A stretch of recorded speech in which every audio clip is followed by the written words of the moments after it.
Hello, Serge here from the back porch. I have a clipboard, so we got a question. Phil NZ says, I had my driver fit a month or two ago and was hitting it fine for a couple of weeks, and I don't think my swing has sped up at all. Sort of feels like my timing could be off. I reverted back to an older set of off-the-rack irons, as the shafts in my KZGs are graphite and way too light for me, resulting in high fades. It's funny how having off-the-rack irons with a shaft that is closer to what I need performs better than a high-end club with shafts that are totally off for my swing.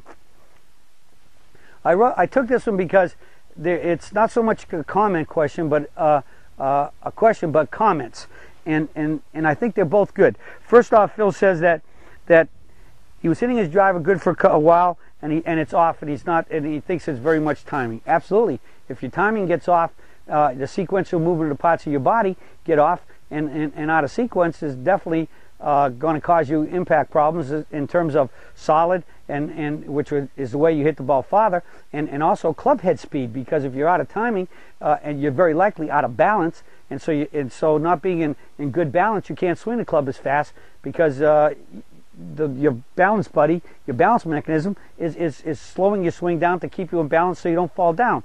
So you're missing solid, which is the big ingredient of hitting the ball farther, because a solid hit right behind the sweet spot propels the ball farther, and your balance is very likely off. So you got to do things to get back into your timing.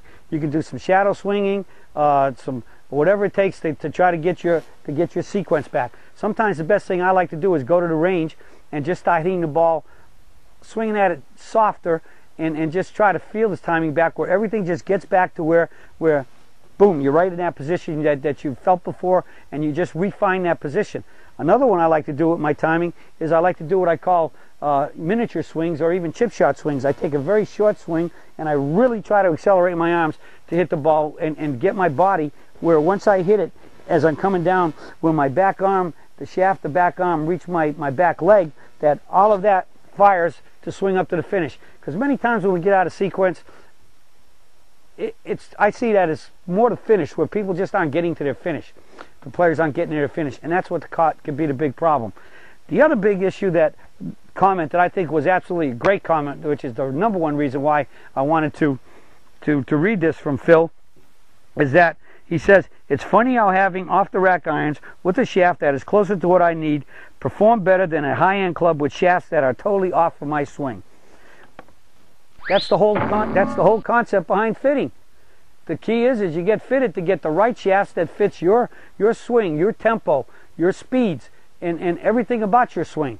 And that's what fitting's all about, by going to a qualified, certified fitter.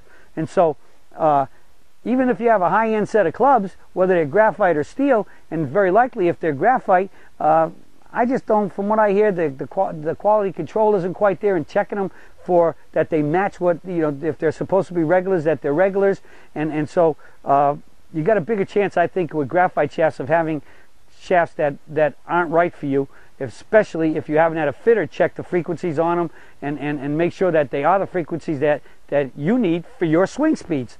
So yes, it doesn't matter what you pay for a set of clubs. You can buy the most expensive clubs you can buy, but if the shafts don't fit you in terms of the right flex, and that they load and kick in the right places that you need it for the shaft to fit you perfectly, then price doesn't mean anything. And in this case, like Phil said, he had an off-the-rack set.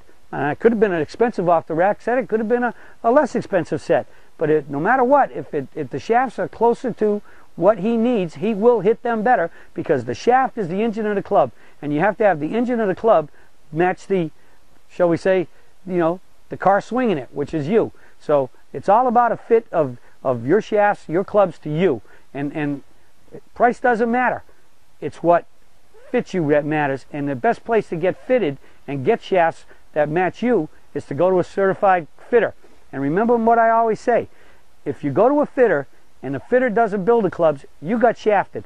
Because if they're just fitting you and sending the order into a company, and somebody's filling that order, most likely by going in the storeroom and pulling clubs off that already been pre-made, and no one checks it to see that it's exactly the frequencies that if the fitter said you needed, then you're not very likely going to get what you want. So my mantra is, Fitting only comes from the fact that the fitter builds your clubs.